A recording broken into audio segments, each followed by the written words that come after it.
Bueno, pues agradecer a Aitor su invitación para dar esta charla y a la Fundación Basoa, por supuesto. Y bueno, pues yo os voy a hablar un poco de ciencia de plantas y de fisiología vegetal. Y vamos a repasar algunos conceptos, o ver algunos conceptos de fisiología vegetal que son imprescindibles para que un árbol, como pones aquí, pueda conseguir ser un árbol. Lo primero de todo, las plantas y los árboles tienen tres características. Son multicelulares, como nosotros, es decir, tienen células, cada una realiza una función diferente. Son fotosintéticos, ya lo sabemos, utilizan la energía solar o la luz para producir energía química. Y una parte muy importante que voy a remarcar, que es que son terrestres y sésiles. Esa parte se nos suele olvidar. Sésiles quiere decir que no se mueven, quiere decir que una semilla germina en un sitio y ahí se va a quedar para el resto de su vida. Pero eso tiene unas implicaciones tremendas en cómo funcionan las plantas.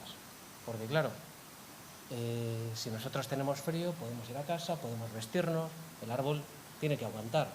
Si al árbol le viene una jirafa y se lo quiere comer, pues o tiene algún mecanismo para defenderse, o de los hongos, o de cualquier cosa que se nos pueda ocurrir, tiene que tener esa maquinaria.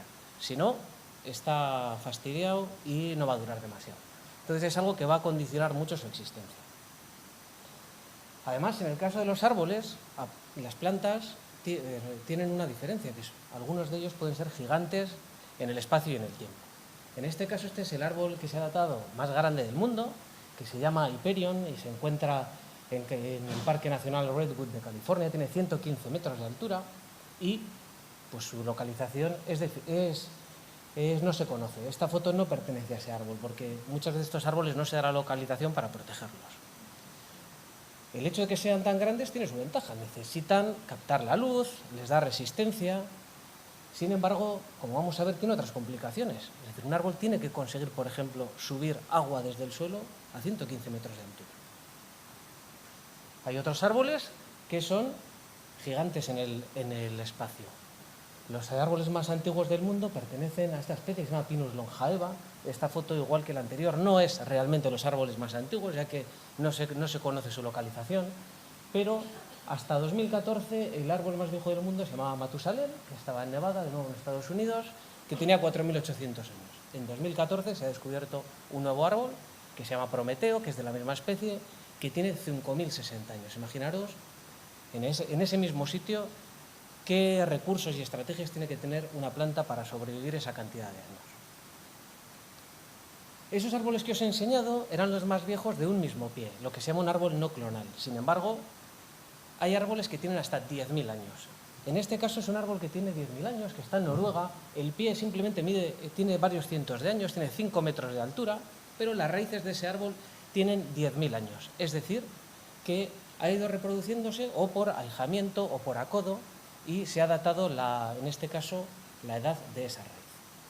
Entonces, para entender cómo las plantas consiguen sobrevivir en los árboles, pues tenemos que entender de qué sistemas tienen. En el caso de la fisiología humana, todos sabemos que hay diferentes sistemas. Sistema respiratorio, digestivo, circulatorio, que están divididos. Tenemos venas, tenemos un esqueleto. Sin embargo, en las plantas no está tan claro. Entonces, las plantas realizan estas mismas funciones, pero no están divididas en sistemas, las funciones están más ampliamente distribuidas. Y os voy a ir enseñando una serie de detalles sobre cada una de estas funciones. Y para empezar con esto, lo primero es que tenemos que ir es a la célula. Hemos dicho que son organismos multicelulares, tienen células y las células vegetales tienen tres cosas que les diferencian sobre todo de las células animales, que son que tienen una pared celular, que vamos a hablar de ella, tienen cloroplastos y tienen vacuola. Si empezamos por la pared celular está formada de celulosa. Tiene una pared primaria formada de celulosa y hemicelulosa. Estas son fotografías de microscopía electrónica de paredes celulares que forman un entramado que dan resistencia a la célula. Mientras está la pared primaria, la célula todavía puede crecer. Sin embargo, llega un momento en que se forma lo que se llama la pared secundaria. Esta pared secundaria, en el momento en que se forma, la célula ya no puede crecer más. Y puede ser una pared secundaria en algunos casos muy grosa. Este es, por ejemplo, el ejemplo de una célula, que este sería su interior y todo lo demás sería la pared secundaria. Esta pared secundaria, en el caso de la madera, es vital, porque la lignina, que es componente de la madera, está en la pared secundaria. La lignina es el polímero natural más complejo que existe. No hay ninguna molécula existente en el universo orgánica que sea más compleja que esta. De hecho, se desconoce su estructura. O sea, no sabemos, hay diferentes modelos que dan una estructura, en este caso es un modelo hecho en chopo, pero realmente se desconoce y probablemente se desconocerá debido a su complejidad. Es un complejo fenólico impermeable. Que sea impermeable tiene sus implicaciones y ya lo vamos a ver. Como hemos dicho, está en la pared secundaria y es parte fundamental de la madera. Entre el 15 y el 25% de la madera es lignina. Luego tenemos entre un 38 y 50% de celulosa y una parte de hemicelulosa. Cuando se va a producir, por ejemplo, si esa madera va a ser utilizada para hacer papel, tenemos que hacer tratamientos que eliminen esa lignina. Sin embargo, la lignina le va a dar la dureza al árbol y le va a dar ese soporte. Ya empezamos con una de esas funciones. Parte del soporte de las plantas es gracias a esa lignina que le da dureza. Y en esta foto que tenemos, que os he puesto ahí, la parte blanca es la lignina. Es un corte de un árbol y se ve la lignina, así que se puede ver que es una parte muy importante en un árbol. Luego volveremos a todo este aspecto de la madera. El segundo componente, hablamos pared celular, luego tenemos la vacuola. La vacuola es importante ya que algunas plantas sabemos que no tienen madera. Las plantas leñosas se sujetan gracias a que tienen un tronco que les mantiene erguidas. Sin embargo, las plantas herbáceas necesitan estar de pie. ¿Cómo están de pie? Gracias al agua. El agua se mete en esas vacuolas que ocupan muchas veces más del 90% de la célula y hacen que haya una presión que mantiene a la planta erguida. Por eso, en el momento en que hay una planta que la dejamos de regar, se lo sabemos todos en casa, nos vamos por ahí una semana, vamos y las plantas se han caído. Esa planta, si la regamos, milagrosamente vuelve a estar erguida. ¿Por qué? Porque no estaba muerta, simplemente había perdido lo que se llama su esqueleto hídrico. Y en el caso de las plantas que están así, pues la vacuola, en este caso vemos que ya no ejerce esa presión. Y el tercer componente que diferencia la célula vegetal de la célula animal, pues son los famosos cloroplastos. El cloroplasto es el gran protagonista de una planta, porque en él está la clorofila, en él se da la fotosíntesis, por eso las plantas son verdes. Si no hubiese clorofila y no hubiese cloroplastos, el mundo vegetal no existiría. ¿Y qué reacción se da en el cloroplasto? ¿Qué necesita el cloroplasto para hacer la fotosíntesis? Pues ya lo sabemos todo. Necesita luz, necesita CO2, que hemos estado hablando de ello, y también necesita agua. En el caso del agua, ahora os voy a hablar un poco, además aprovechando que hoy es el Día Mundial del Agua. Un árbol y una planta necesita tomar agua del suelo. ¿Cómo hacemos para subir agua a 100 metros de altura? Eso exige una energía, o exigiría una energía alucinante. Imaginaros una manguera de un bombero que quiere meter agua desde el suelo a 100 y pico metros de altura. Vamos a intentar resolver parte de ese problema. Lo primero de todo, claro, los árboles no tienen un sistema circulatorio, no tienen un corazón, no tienen una bomba. Nosotros tenemos una bomba permanentemente que está haciendo que los fluidos circulen por nuestro cuerpo, en este caso la sangre. El árbol, de momento, no tiene eso. ¿Cómo lo consiguen? Pues su sistema se parece mucho más al de una jeringuilla. Una jeringuilla en el que metemos la punta, en este caso, en un vaso con agua y estiramos del émbolo y la jeringuilla se llena. Ahora, ¿quién estira? ¿Dónde está ese émbolo? ¿Quién estira de ese émbolo? Para estudiar esto, hoy en día la teoría más aceptada sigue siendo una teoría que se llama de cohesión-tensión, que ya tiene más de 125 años, que fue desarrollada por Dickson y Joly en 1895, en el cual ellos hicieron un experimento muy sencillo, que era simplemente encerrar una planta en una campana de vacío y tenían aquí el tallo metido en un vasito con agua. Ejercían aquí un vacío, es decir, una tensión, y medían el agua de este vasito. Y el agua de ese vasito iba bajando.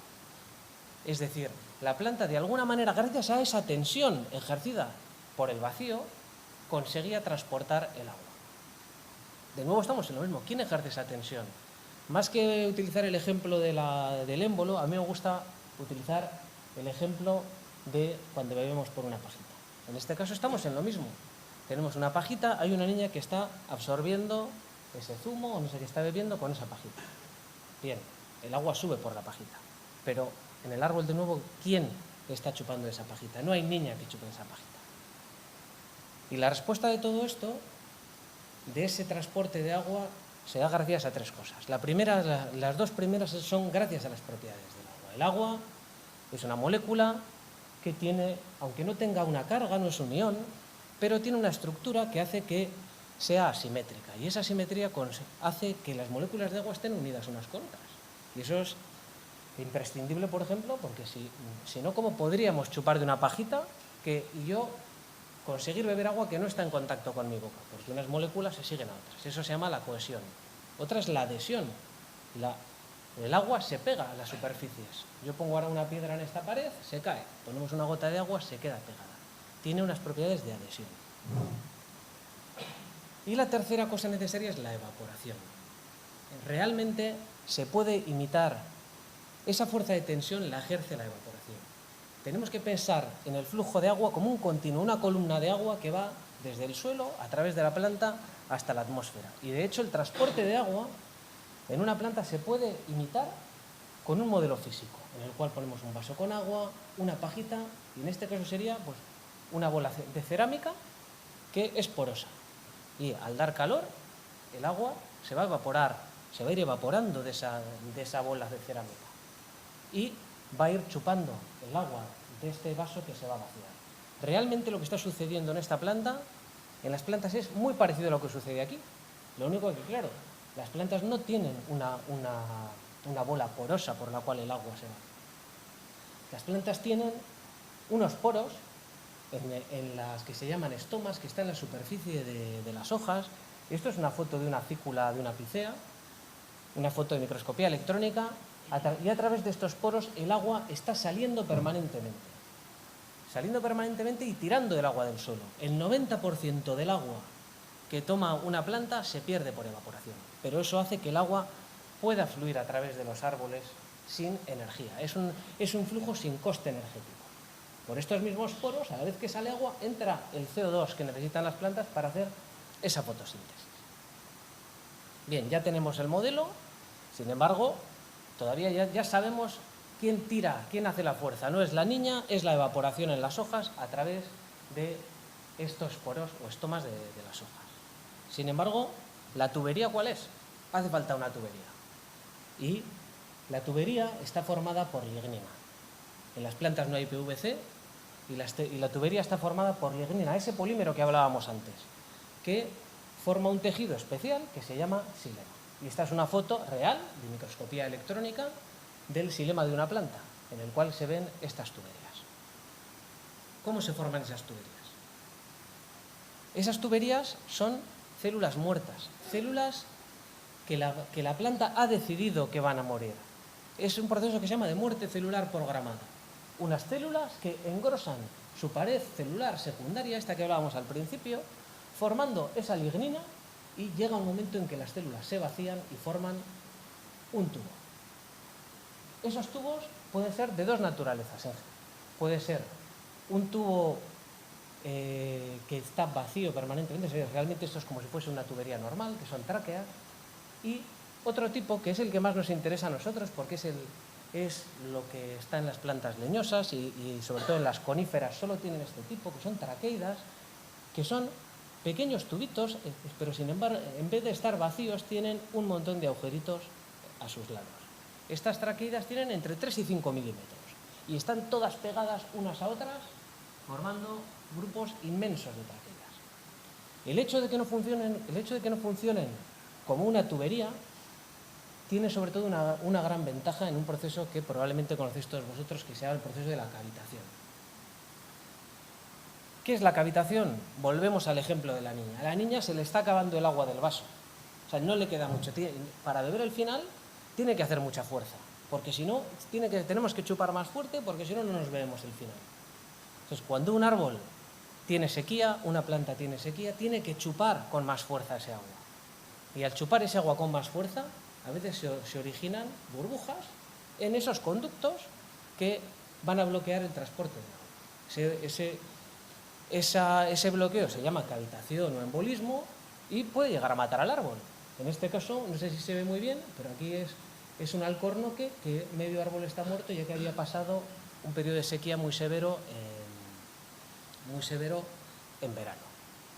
Las traqueidas que consiguen, estas traqueidas que decíamos que no era como una tubería, es que la burbuja puede quedar encerrada en una de ellas y el agua viajando de un lado al otro esquivando esa burbuja. Es un mecanismo para poder sobrevivir a esa cavitación. Claro, llega un momento en que si todas esas traqueidas tienen oxígeno en vez de agua, ahí es donde viene el problema.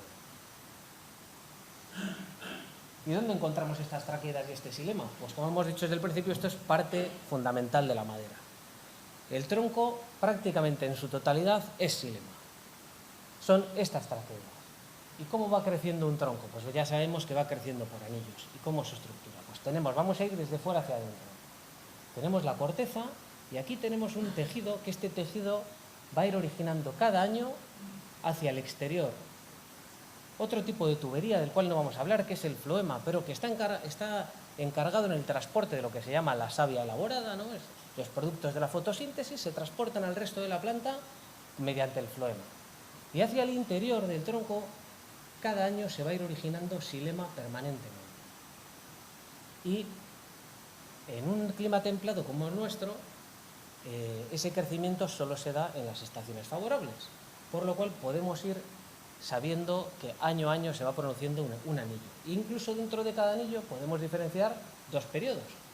Podemos diferenciar el periodo más benigno, que es primavera, inicio del verano, que da lugar al leño temprano, y el final del verano y principio del otoño, que va a dar lugar al leño tardío. ¿Todos los árboles tienen anillos? No. No todos los árboles tienen anillos. Si vamos a un lugar en el mundo donde no hay invierno y verano, los árboles no tienen anillos. ¿Por qué? Porque el crecimiento es continuo, no tienen estas estaciones. En algunos lugares sí que tienen anillos, pero no es como nosotros, que es por ese invierno y verano, sino que es por la época en que hay lluvias o no hay lluvias. Y pues como cada año se va formando, como vemos, uno de estos anillos que está constituido 100% por xilema y por células muertas que se van originando para transportar el agua y otros minerales del suelo. Este xilema, si vamos a una foto un poquito más grande, va a dar lugar a la estructura de la madera.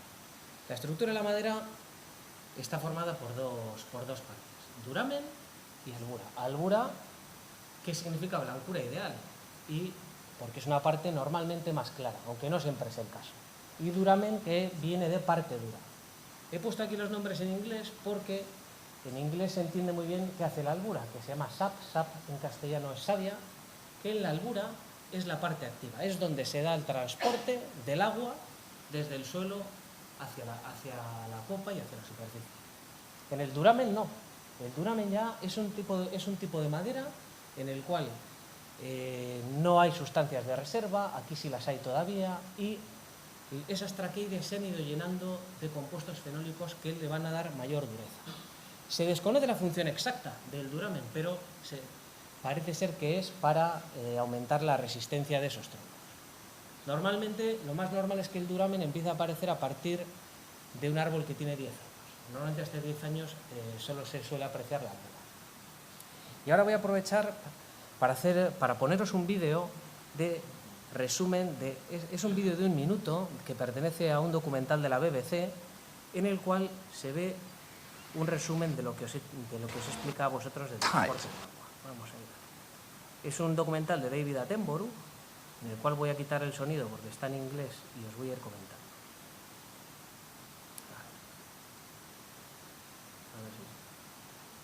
Bueno, pues aquí es una animación en la cual se entra en el interior del árbol, vamos pasando a través de capas de árboles, esa madera, ese floema que hace que se transporte la savia elaborada hacia el suelo, y en el interior llegamos a la zona donde está el xilema, esas traqueidas. En esas traqueidas se va a dar el flujo de agua. El flujo va a subir gracias al empuje de esa evaporación que hemos visto, de las que os he comentado, que esa evaporación sería la niña que está chupando de la pajita. Y el agua va pasando de unas traqueidas a otras, tiene que moverse por esos agujeritos, ya que cada traqueida solo mide como máximo 5 milímetros. Ya llega un momento en que se va viendo el verde es las hojas, Esas moléculas de agua entran en las hojas, están en el interior de esa hoja y llega un momento en el cual van a salir por esos poros o estomas, evaporándose y haciendo que haya un flujo de agua en esos árboles, de agua y minerales. Bueno, pues ya hemos pasado por 3 de esas 5 funciones, un poquito por 3 de esas 5 funciones. Hemos hablado un poco de intercambio gaseoso, entra CO2, sale agua, hemos hablado de transporte de nutrientes y también de soporte. Y estas funciones están muy relacionadas. El xilema es encargado de que una planta consiga estar erguida, un árbol, que tenga madera. Ese xilema es el que hace el transporte de nutrientes. Y ahora os voy a hablar un poquito de estas 2 otras funciones. En el caso de la toma de nutrientes, la toma de nutrientes sabemos que se hace por la raíz. La raíz es la gran olvidada de la fisiología vegetal, simplemente porque no se ve. Y la selección que se ha hecho de variedades para el cultivo y para todo, pues fundamentalmente ha sido basado en el rendimiento aéreo. Sin embargo, la influencia que tiene la raíz sobre la parte aérea es alucinante. Y hoy en día hay muchos programas de mejora genética que están basados en la raíz, que en algunas plantas, como podéis ver, se puede incluso hacer el símil con un microorganismo. Vale, yo no os voy a hablar hoy de cómo funciona la raíz, sin embargo os voy a hablar de cómo la raíz se relaciona con unos organismos del suelo que conocemos todos, que son los hongos. Y es que los hongos, como sabéis, hacen unas micorrizas, una asociación simbiótica que se llama con los árboles, una simbiosis que es beneficiosa para los dos. Y esos hongos al final van a dar un cuerpo fructífero que son las setas, algunas de las setas que nos gusta comer, otras si las comemos, como ya hemos comentado, podemos morir. Esto es una foto de un pino micorrizado. Como podéis ver, aquí está, simplemente sería su raíz y cómo el área que consigue explorar de suelo ese pino gracias a la micorriza se multiplica exponencialmente. De hecho, más del 80% de los nutrientes que toma una planta lo toma a través de esas micorrizas. Por ejemplo, aquí vemos que eso tiene una influencia en cómo los pinos se desarrollan. Tenemos aquí en un vivero unos pinos micorrizados o no micorrizados, o ya en el campo jóvenes pero micorrizados o no micorrizados. Y el pino micorrizado siempre tiene una respuesta muchísimo mejor al medio ambiente, gracias sobre todo a que le permite desarrollar esa raíz mucho mejor. También tiene otras funciones las micorrizas. Las micorrizas protegen a las plantas en algunas ocasiones de invasión por patógenos en el suelo. Aunque solo veamos nosotros los hongos, lo que solemos coger, hay que decir que prácticamente la totalidad de las plantas está micorrizada. El 80% de las plantas por un tipo de micorriza, del cual no vamos a hablar, que se llama endomicorriza, porque el hongo penetra en el interior de las células. Y el 3% de las plantas, que son solo árboles, el hongo se queda en el exterior de la célula de la raíz, formando una capa que llega a cubrir toda la raíz. Aquí tenemos una foto de una raíz completamente cubierta por hongo. Y esto es lo que hace que aumente esa superficie de raíz para la toma de nutrientes. Pero os voy a hablar esto es una parte bastante conocida y os quiero hablar de una parte menos conocida y menos tradicional de las micorrizas. Y es un concepto que se descubrió hace unos 15 años, que se llama, por analogía con Internet y el World Wide Web, se denomina Good Wide Web, de interconexión entre madera, porque se ha visto que las micorrizas conectan unos árboles con otros, son capaces de conectar unos árboles con otros. Por ejemplo, este es un estudio en el cual en Canadá miraron en una parcela de 30 metros por 30 metros los árboles que había y cómo estaban conectados unos con otros, dando lugar a este tipo de figura en el cual, por ejemplo, se ve un árbol que está conectado a 47 árboles en esa parcela de 30 metros por 30 metros. Ecológicamente, estas conexiones, ¿qué ventaja pueden tener para las plantas? Pues, por ejemplo, una de las teorías es que el árbol madre puede dar azúcares a través de la micorriza de sus raíces a Los árboles hijos, que todavía son pequeños, probablemente estén en la sombra, tienen menos acceso a la luz y le pueden ayudar a que se desarrollen. Mucho más recientemente, en un artículo de 2016, se ha visto que esas conexiones entre árboles ya no son solo entre árboles de la misma especie, sino entre árboles de diferentes especies. Y aquí, por ejemplo, vieron cómo estaban abetos conectados con hayas a través de los hongos. Modelizaron cuál es ese flujo de carbono por la fotosíntesis y se estima que en torno al 5% de lo que fotosintetiza un árbol pasa a otros árboles. O sea que el papel de las micorrizas iría mucho más allá que facilitar a un árbol en su crecimiento, sino que son protagonistas en la ecología de todo el ecosistema y del funcionamiento de todo ese bosque. Y ya por último voy a ir a la última de las funciones, que solo os voy a decir un detalle, que es la percepción de señales. Lógicamente las plantas, para poder responder al medio ambiente, tienen que percibir las señales. Si quieren responder ante un patógeno, tienen que darse cuenta de que ese patógeno esté ahí. Si quieren responder al frío, se tienen que dar cuenta que hay frío. Y me voy a centrar en los ritmos. Las plantas responden a ritmos, y Linneo pues, hizo un reloj floral que lo dibujaron en 1751, en el cual él hizo un reloj en función eligiendo unas especies de flores y las puso en diferente hora en función de cuándo se abrían y se cerraban para conseguir tener un jardín de flores abiertas durante todo el día. Es decir, que las plantas de alguna manera responden a los ritmos. Y de hecho, las plantas tienen un reloj interno y tienen un ritmo circadiano. Y ese reloj está controlado sobre todo por dos factores, la luz y la temperatura. Porque la luz, como sabemos que es una fuente de energía porque sin ella no hay fotosíntesis, pero también es una fuente de información. La planta, con ese reloj interno, percibe estas señales, se pone en marcha ese reloj interno, que también se llama oscilador, y da lugar a una serie de respuestas. Una serie de respuestas que siguen unos ritmos. Y, por ejemplo, podemos pensar en ritmos muy conocidos como puede ser la fotosíntesis. Las plantas normalmente hacen la fotosíntesis durante el día que hay luz y durante la noche no fotosintetizan. Las plantas también se mueven. Las plantas durante el día tienen las hojas extendidas y durante la noche las bajan. Hay muchas funciones de las plantas que están reguladas por ese ritmo circadiano. ¿Y cómo la planta es capaz de percibir esa luz? Pues porque la luz no solamente es cantidad, también es calidad.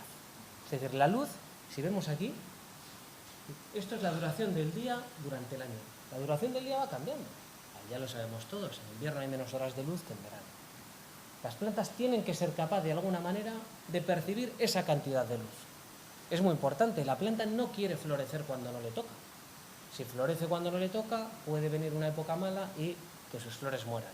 O no quiere germinar. Imaginaros que una planta germina 2 días antes de que llega el frío. No, quiere esperar al frío para poder germinar. Y la luz tiene un espectro, la luz tiene diferentes longitudes de onda. Sabemos que hay ondas que tienen mucha energía, como el ultravioleta, y por eso nos echamos crema, y hay ondas que tienen menos energía, como por ejemplo los infrarrojos. Las plantas utilizan la luz del espectro visible que vemos nosotros, pero sobre todo utilizan el azul y el rojo. Y de hecho hoy en día en invernaderos iluminados, aquí no lo necesitamos, pero en los invernaderos que ponen en Holanda o en el norte de Europa tienen que poner luz artificial. Ya la luz que se pone no es de todo el espectro visible, solo se pone la luz que la clorofila va a absorber. Y con esta luz, la planta, con este espectro y estas longitudes de onda diferentes, puede captar en el momento del día en el que está, si es de día, si es de noche o dónde está la planta. ¿Cómo lo hace? Por un mecanismo molecular, que no vamos a entrar mucho en detalle, pero que se llaman fitocromos. Los fitocromos son moléculas que responden a la luz roja. La luz roja es fotosintéticamente activa.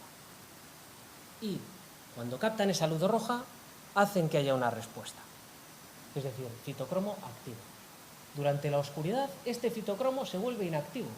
Durante la oscuridad o también en respuesta a otro tipo de luz que se llama luz rojo lejana, que es en torno a 730 nanómetros. Es decir, es luz que la planta no utiliza para hacer la fotosíntesis. Gracias a este mecanismo, o sea, la planta es capaz de regular su ritmo circadiano. Gracias a este mecanismo, la planta es capaz de regular su ritmo estacional, que hemos visto que también es muy importante. Y también, por ejemplo, es capaz de darse cuenta dónde está. Si una planta está en la sombra, ¿cómo percibe esa sombra? Porque la luz roja ha sido absorbida por las plantas que tiene por encima y le llega más luz del rojo lejano.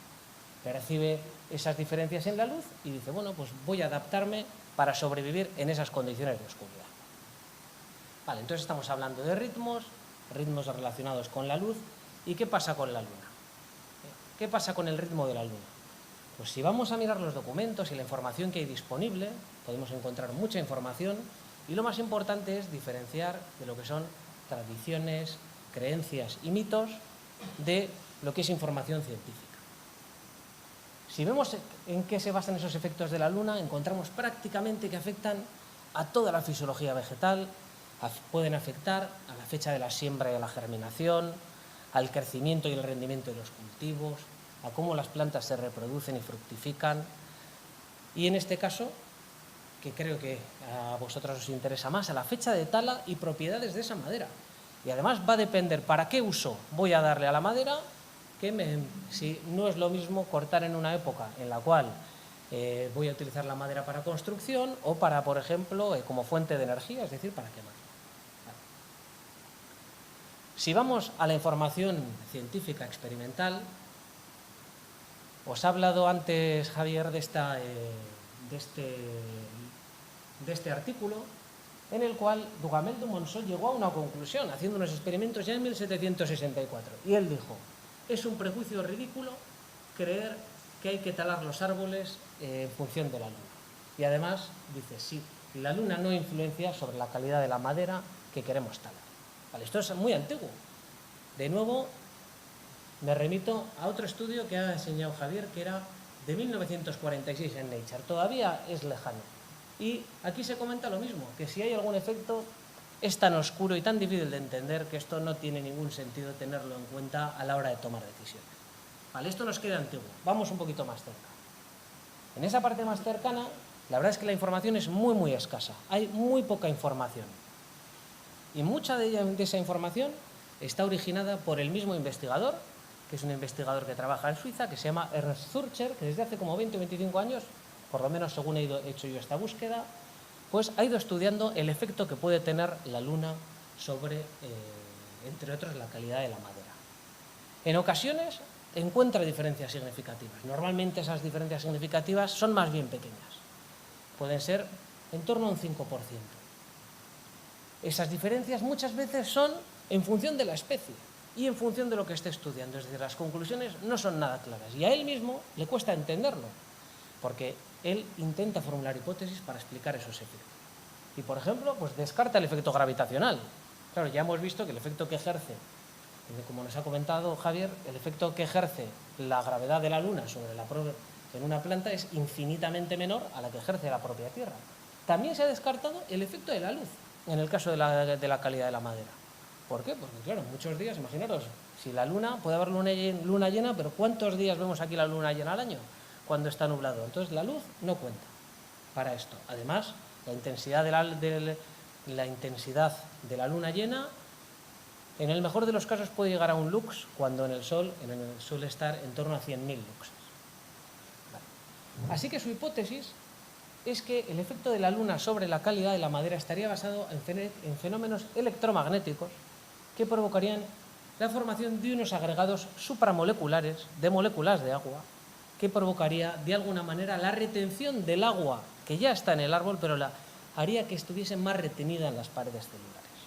Vale. Curiosamente, estos agregados supramoleculares nadie lo sabe de su existencia. Están basados en una fase del agua diferente a la que conocemos, una fase que no es ni gaseoso, ni líquido, ni sólido, sino que estaría entre el líquido y el sólido. Es decir, ¿qué podemos concluir? Que si hubiese algún efecto de la Luna, que parece que no lo hay porque las evidencias científicas son muy limitadas, este efecto estaría basado en fenómenos que ni siquiera conocemos. Vamos a irnos un poquito más cerca ya para la última diapositiva. Ahora estamos en Suiza y ahora vamos a ir a un poquito más cerca. En este caso es a Huesca, en el cual unos investigadores de Lleida, que son ingenieros forestales, decidieron ver si había efecto de la luna y en 2010 cortaron 60 robles, 15 en cada fase lunar, y llegaron a la conclusión de que no había diferencias significativas por la luna en la calidad de la madera. Más cerca aún, un estudio de 2018 en el cual se estudia el efecto de la luna sobre el trasmoche de las hayas en el Parque del Gorbea.